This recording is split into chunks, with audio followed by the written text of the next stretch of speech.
The ambulance lights painted the driveway red and blue. Owen was on the stretcher, his small body strapped down, an oxygen mask covering half his face. His eyes were closed, too still. Naomi stood against the marble pillar, her white shirt stained with blood, his blood, her hands shaking so violently she had to grip her elbows to keep them steady. Julian Hartley stood 10 feet away, his phone pressed to his ear, his face a mask of rage and terror. "You were supposed to watch them," he said, his voice deadly quiet as he lowered the phone.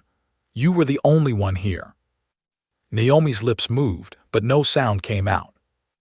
Olivia was screaming from the doorway, her twin brother's name ripping from her throat over and over until the housekeeper had to carry her inside. The paramedic called out, "We need to move now." Julian's eyes locked onto Naomi's. "If my son dies," he whispered, "you'll answer for it." Then he climbed into the ambulance, and the doors slammed shut.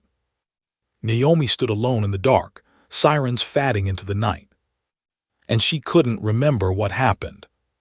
She couldn't remember anything after Owen fell. 8 months earlier, Naomi Chen had arrived at the Hartley estate with a single goal: survive long enough to pay off her mother's medical bills. She was 28, a registered pediatric nurse turned nanny after her mother's stroke left them drowning in debt. She'd worked for 3 families before this one. None of them had been easy. But none of them had been Julian Hartley. He was the kind of man who commanded a room without speaking.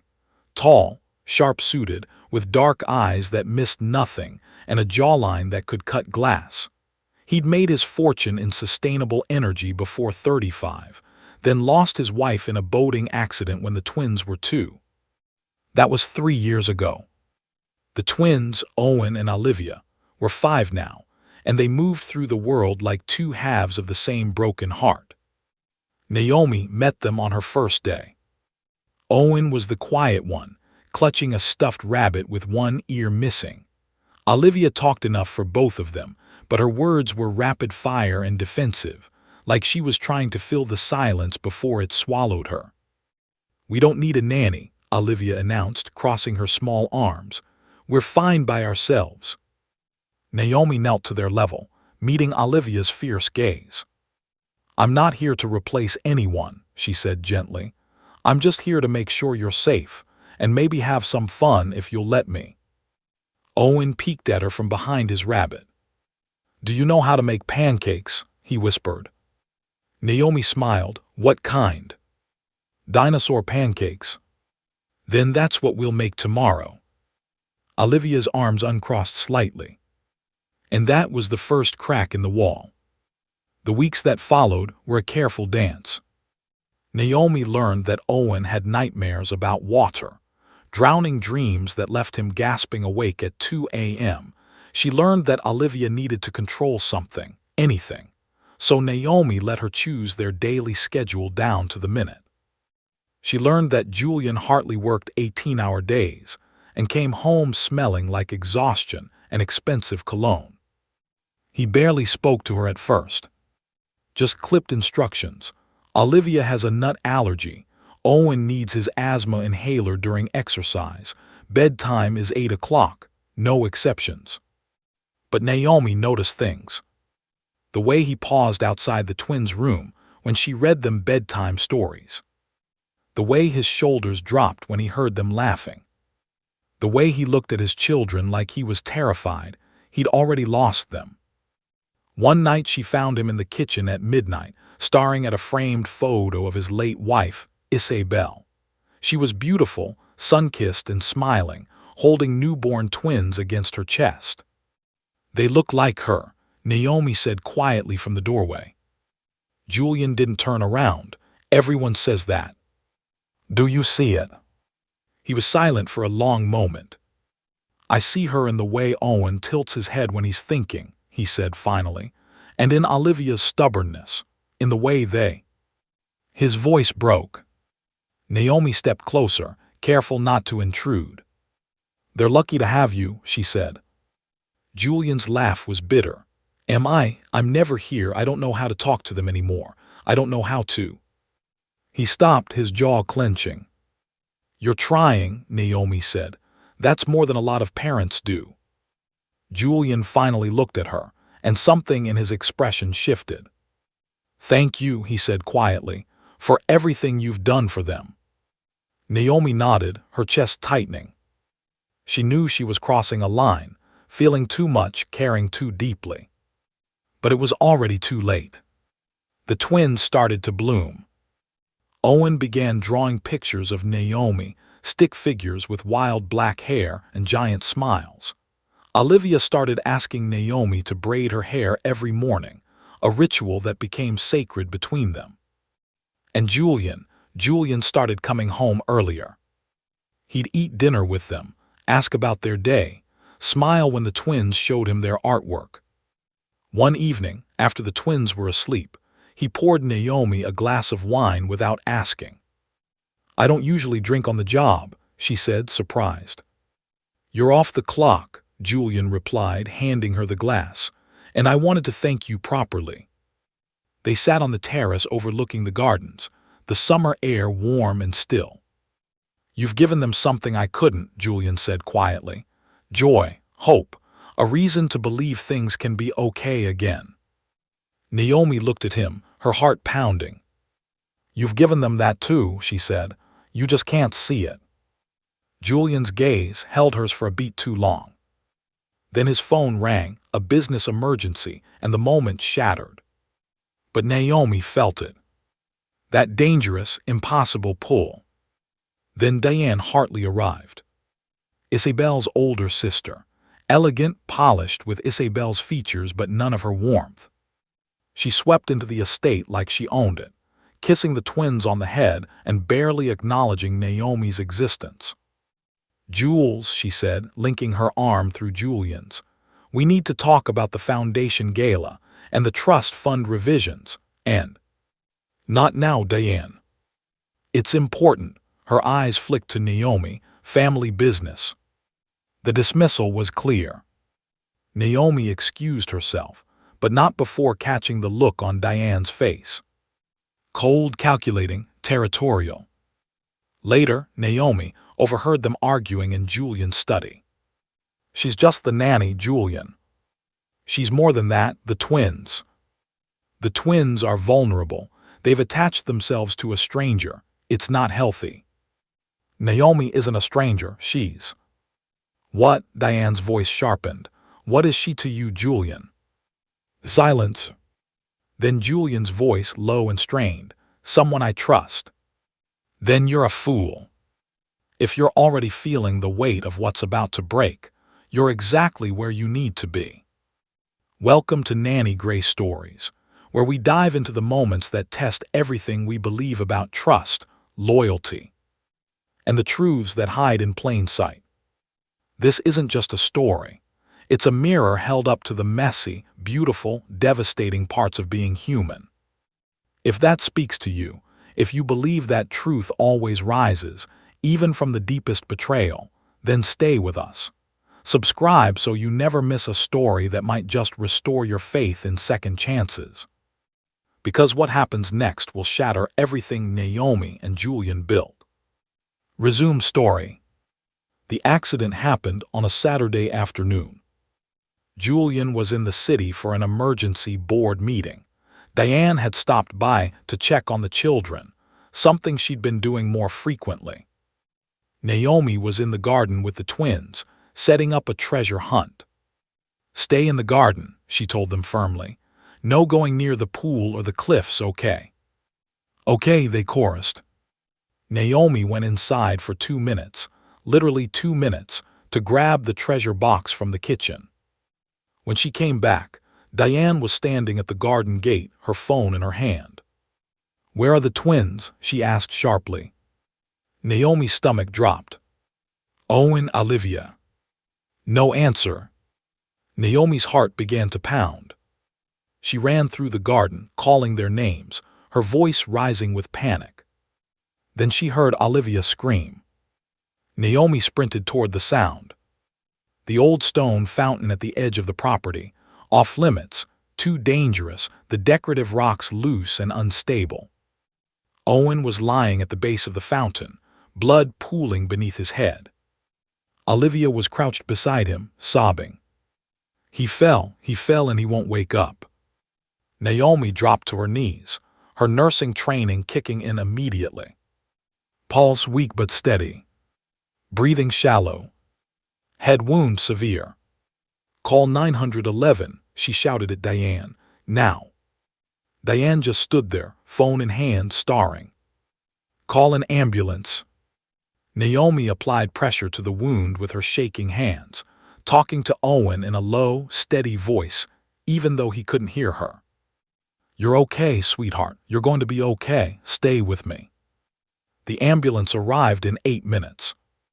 By then, Naomi's shirt was soaked in blood, and Owen still hadn't opened his eyes.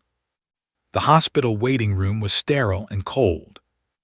Naomi sat alone, her hands still stained with Owen's blood, while Julian paced the hallway outside the operating room. He hadn't looked at her since they arrived. Hadn't spoken to her. Diane stood beside him, her hand on his arm, whispering things Naomi couldn't hear. When the surgeon finally emerged, Julian's face went white. Your son has a severe concussion and a fractured skull, the doctor said. We've stopped the bleeding, but the next 48 hours are critical, if there's any swelling in the brain. Will he be okay? Julian's voice cracked. It's too soon to tell. Julian sank into a chair, his head in his hands. Diane's gaze landed on Naomi like a blade. You were supposed to be watching them, she said, loud enough for everyone to hear. How could you let this happen? Naomi's throat closed. I was only inside for long enough. Diane's voice was ice, long enough for a child to nearly die. Julian looked up, his eyes red-rimmed and hollow. Is that true? He asked Naomi. Were you not with them? Naomi's voice shook. I went inside to get the treasure box. It was 2 minutes, Mr. Hartley, 2 minutes. They knew the rules. Rules? Diane scoffed. They're 5 years old, Miss Chen. They don't understand consequences. That's why adults are supposed to supervise them. I was supervising. Clearly not well enough. Julian stood abruptly. I need to see my son, he said, his voice flat. He walked past Naomi without a glance. Diane followed, but not before leaning close to Naomi. You should leave, she whispered, before this gets worse. Naomi stayed in the waiting room for 18 hours. No one spoke to her. No one asked her if she needed anything. When Owen finally woke up, Julian allowed Olivia into the room first. Naomi heard her small voice through the door. Owie, you scared me so much. Naomi pressed her fist to her mouth to keep from sobbing. When visiting hours ended, a nurse gently told Naomi she had to leave. Julian was still inside with the twins. Naomi waited until midnight, then took a taxi back to the estate. The next morning, she found an envelope slipped under her bedroom door.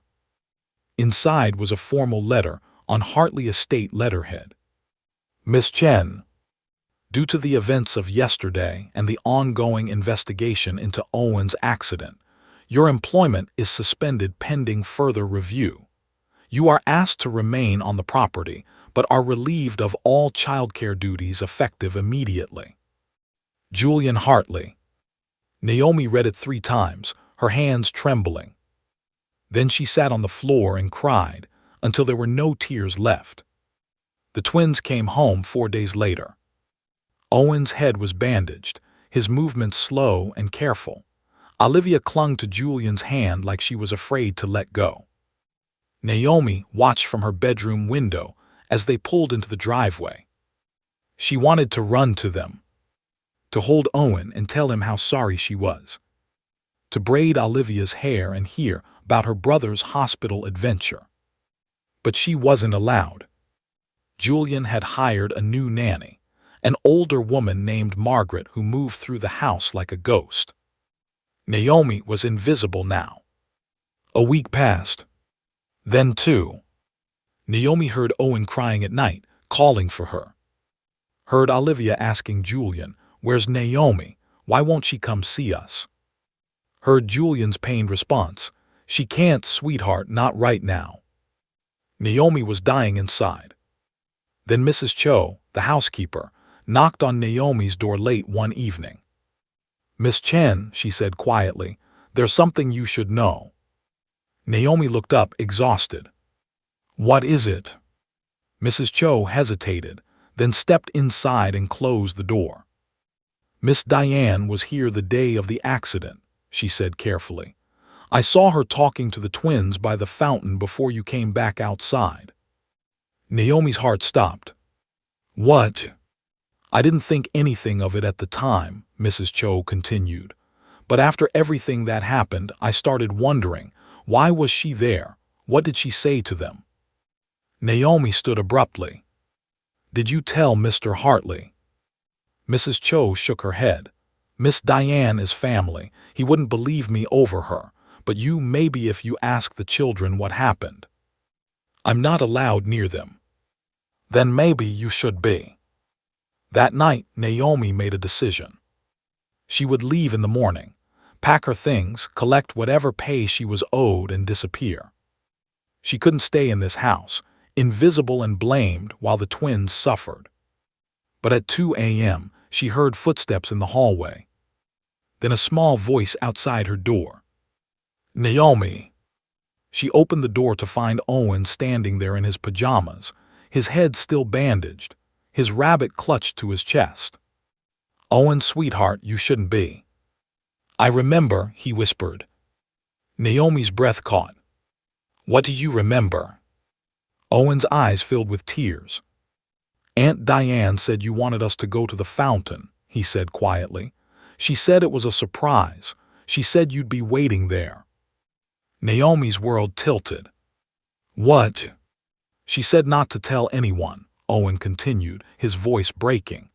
"But then I fell and you were so scared and Daddy was so angry and—" Naomi dropped to her knees and pulled Owen into her arms. "It's okay," she whispered, her own tears falling. "You didn't do anything wrong. None of this was your fault." "Is Daddy still mad at you?" Naomi closed her eyes. "I don't know, sweetheart." "I'll tell him," Owen said fiercely. "I'll tell him it was Aunt Diane. I'll tell him you didn't." "Owen!" Julian's voice cut through the hallway like a whip. Naomi looked up to find him standing 10 feet away, his expression unreadable. "What are you doing out of bed?" Julian asked his son. Owen turned, his small body trembling. "Daddy, I have to tell you something." Julian carried Owen back to his room, but not before glancing at Naomi. "Stay," he said quietly. Naomi waited in the hallway, her heart pounding so hard she thought she might pass out. 10 minutes later, Julian emerged, his face ashen. "He told me everything," Julian said, his voice hoarse. "About Diane, about what she said to him." Naomi's knees went weak. "Mr. Hartley." "Don't," Julian held up his hand. "Let me finish." He took a shaking breath. "Owen said Diane told them you'd sent her to bring them to the fountain for a surprise, that you'd be waiting there. He said she walked them to the edge, then told them to wait while she got Naomi. But you never came. So Owen tried to climb up to see if he could spot you, and the stone gave way and—" His voice broke. "She lied," Naomi whispered. "She lured them there and left them alone. She wanted Owen to get hurt so she could blame me." Julian's fists clenched. "Why would she?" "Because she saw what was happening between us," Naomi said, her voice trembling. "Because she wanted me gone." Julian stared at her, the truth settling like lead in his chest. "I have to," he turned toward the stairs. "I have to call her, I have to." "Julian," Naomi's use of his first name stopped him. "Owen just went through something traumatic. Don't make him relive it by dragging him into a confrontation. Not yet. Let him heal first." Julian turned back, his eyes blazing. "She nearly killed my son to frame you." "I know," Naomi's voice was steady now. and she'll answer for it, but Owen comes first. Julian closed his eyes, his chest heaving. Then he crossed the hallway in 3 strides and pulled Naomi into his arms. She froze, shocked, before slowly wrapping her arms around him. "I'm so sorry," he whispered against her hair. "God, Naomi, I'm so sorry. I should have believed you. I should have." "You were scared," Naomi said quietly. "You were protecting your son, I understand." "That's not an excuse." "No, but it's human." They stood there for a long moment, holding each other in the dark. When Julian finally pulled back, his hands lingered on her arms. "Will you stay?" he asked. "Please, the twins need you, I need." He stopped, his jaw working. Naomi looked up at him, tears streaming down her face. "I need to know you won't doubt me again," she said softly. "I need to know that if something goes wrong, you'll listen before you condemn." "I will," Julian said fiercely. "I swear to you, Naomi, I will never make that mistake again." Naomi searched his face, then nodded slowly. "Then I'll stay." Diane arrived at the estate the next afternoon, summoned by Julian.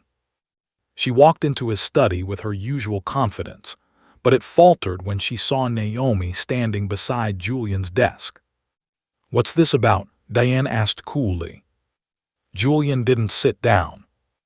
"Owen told me what happened the day of the accident," he said, his voice deadly calm. Diane's expression didn't change. "I'm sure he did. Children misremember things when they're traumatized." "He didn't misremember." Julian's voice was steel. "You lied to my children. You lured them to a dangerous area and left them there, knowing Owen could get hurt. You framed Naomi for your own sick agenda." Diane's mask finally cracked. "That's absurd," she said, but her voice wavered. "Why would I?" "Because you've always seen this family as yours to control," Julian said. "Because Isabel's gone and you can't stand that I'm moving on, that the twins are moving on." "I was protecting them." Diane's voice rose. "From her," she pointed at Naomi. "She's nobody, Julian, a hired caretaker who's wormed her way into your life, into your bed." "Enough." Julian's voice could have frozen fire. "Owen could have died. My son could have died because of your jealousy and your manipulation." Diane's composure shattered completely. "Isabel would have wanted. Isabel would have been horrified by what you've done," Julian said quietly, "and you know it." Diane's face crumpled, tears streaming down her cheeks. "She was my sister," she whispered. "This was supposed to be our family, you, me, the twins." "We were never your family, Diane." Julian's voice was sad but firm. "You were Isabel's sister, and I will always honor that, but what you did is unforgivable." He opened his desk drawer and pulled out an envelope. "This is a restraining order," he said. "You're not to come within 500 feet of this property or my children. If you violate it, I will press charges for child endangerment." Diane took the envelope with shaking hands. "Julian, please. Leave." Diane looked at Naomi one last time, her expression twisted with hatred and grief. Then she turned and walked out. The weeks that followed were slow and careful. The twins clung to Naomi like she might disappear again. Owen had nightmares, and Naomi sat with him until he fell back asleep. Olivia asked 100 questions about why Aunt Diane had lied, and Naomi answered each one with patience and honesty. Julian came home early every day. He ate dinner with them, read bedtime stories, apologized to Naomi in 1,000 small ways, bringing her coffee, asking her opinion, trusting her completely. One evening, after the twins were asleep, Julian found Naomi in the garden. "Can I join you?" he asked. Naomi smiled and gestured to the bench beside her. They sat in comfortable silence for a while, watching fireflies dance in the summer air. "I meant what I said," Julian said quietly. "I need you, not just for the twins, for me." Naomi's breath caught. "Julian." "I know it's complicated," he continued. I know there are lines we shouldn't cross, but Naomi, he turned to face her. You brought light back into this house, into our lives, into me. Naomi looked at him, her heart racing. I care about you, she said softly. More than I should, but the twins have to come first, always. They do, Julian said. And that's why I know this is right, because you love them the way I do, because you'd protect them with your life. He took her hand.